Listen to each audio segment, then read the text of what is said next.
Morning, everybody.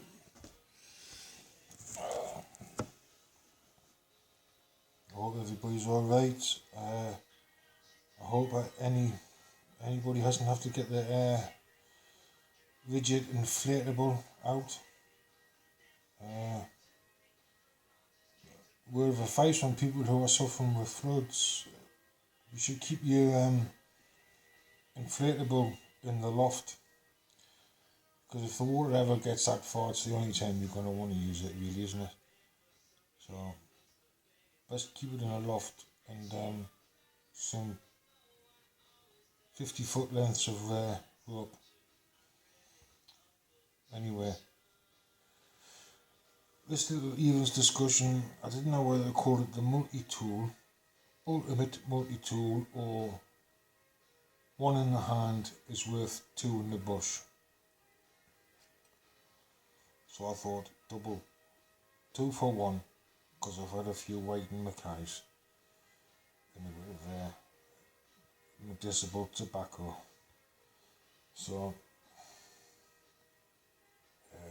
what did I say the first one was? Multitool. I think the ultimate, I probably got that the wrong way around.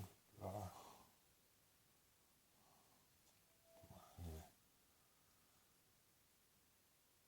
one in the hand is worth two in the bush. Some people like that story about a couple of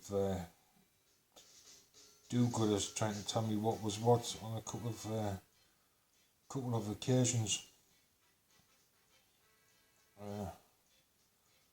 Both of them true stories. I wouldn't say anything that was a lie. But one in the hand, two in the bush. My dad used to say to me, would you rather have a fiver in your pocket or £10 to gamble with? Right? And for years I used to say, I'll have £10 to gamble with, right? And he said, no, right? Put this one on for years, right? And then he told me, well, he did tell me, but lots of hints. What he meant was, it'd be better to have something in your hand than gamble it all and lose everything. If you're guaranteed on something. So, one in the hand is worth two in the bush, right? I know there's at least one YouTube friend of mine, and I think the fellow know who I'm saying, right, will know about bush life. And by I mean bush life, I mean when you're plotted up in the bush. But what I meant was, you'd rather have something guaranteed than something that risk reward was a possible all out. All out is just not viable, you know what I mean? The odds have got to be at least in your favour, risk reward, to take any risk, whether that be carrying a knife that you perceive, that yourself perceives is okay to carry in whatever area you are, but if it's not, a mate of mine on YouTube, Andy down there at Mad Dog Survival, you want to tune into him if you want to learn anything, but he makes a very, very valid point, you know what I mean? You can't, there's no point risking little for a lot, if that makes any sense to you. I think lads like us would rather keep that little that we know, rather than gamble everything and lose every single last thing. So, in bush life, no matter how old and knackered we are, some people have bushed, some people haven't. Some people bushed it, some people buffed it, let's put it that way. You can pick that up which way you like. And then the second thing I mentioned was the ultimate Multitool. which is yourself, right? It's when it comes down to survival, right? It's paradoxical, but never hypocritical, right? And the meaning by that means is be prepared, right? Uh, that sounds like a big statement for two little words. Right? Obviously you can't be prepared for every single possibility, right?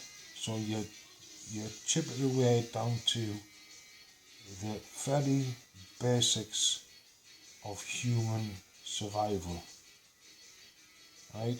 And when you boil it all down, get rid of all the chaff, all the nonsense and conveniences and one shot this and use this 3 times or whatever. When you boil it all down, your very basic needs, they are quite simple. They are quite simple. But dealing with that can be difficult, which is extremely difficult, right? People say, oh, I'm 100% fit. I can carry 2 men on my back and run up a steep bank on a cliffside and climb balance there, or whatever, 50 pull-ups, 25,000 push-ups, and I can chin this one, I can jump out of this, right? Yes, if you're physically fit, you can apply yourself better, but that physical person who's physically fit may not have the stability and the self-discipline, mental ability, psychological ability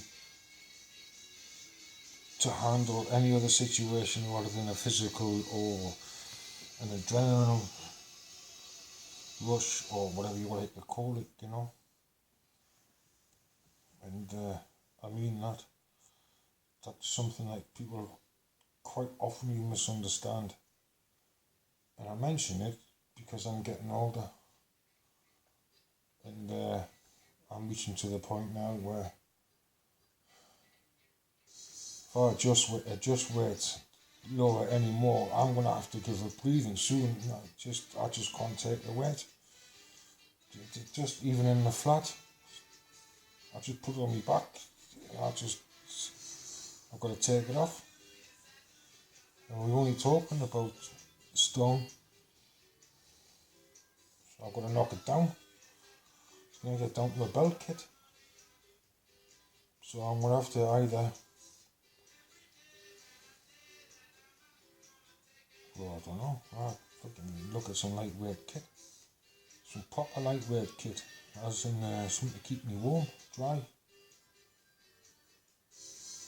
But the psychological part of getting through any extended period of any situation is extremely difficult, and hats off to everybody who can manage it. I think I've got the wife here. I could go and get the wife.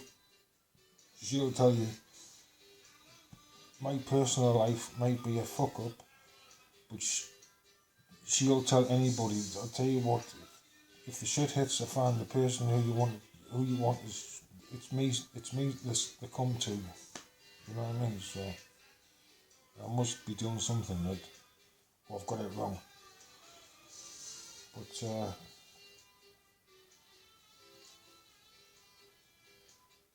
I wanted to say something also about something happening with YouTube and that, making it all different this and different that, right? I show you kits that I make in my spare time, right? If I say, look, this was a particular kit of mine that I quite like, there's a good chance I might take that kit out, right? I don't necessarily carry all my kits that I show you, right? I've got a lot of people to look after. It's not just myself, so I've got a little team or a section, 4-man section, 4-man team, whatever you like. and a bit more than 4-man, you know what I mean? I can kit a small platoon. She was say a platoon, what, 22 men, 24 men? Possibly. I could carry 20, I could carry 30 people easily, right? But I've got to do that because there's a few people, other people than myself, I've got to think of locally. Like just this evening, literally just this evening again, my wife, she'll probably come through, I don't know, she may come through, she hears me talking. I showed her the new car kit, and I've got that in Pacific bag, and it's a bit more involved, better kit in it. Well, I've been able to manage to compact it, so that'll go in the back of the car. I'm going to put a little shelf kit under the passenger side. You know, the passenger side seat underneath the seat. I'm going to put a secondary lighter kit in there. There's always a first aid kit in the middle of the it's too big, the wife says. It keeps getting knocked over. She's probably right. I might have to do 2 or 3 for the car. Smaller one for the front of the car, smaller one in the glove box. So maybe one velcro to the back of the seat somewhere like that. I'm going to put something under the passenger seat. Again, just simple stuff that she can look after herself for a bit, because I think we're expecting a tough winter up here. Might be wrong, could be right, but be prepared in it. Be prepared. Best multi-tool you got is yourself, mind you. And I mean that. Look after yourself. And 2 in the bush. 1 in the hand, sorry, is worth 2 in the bush.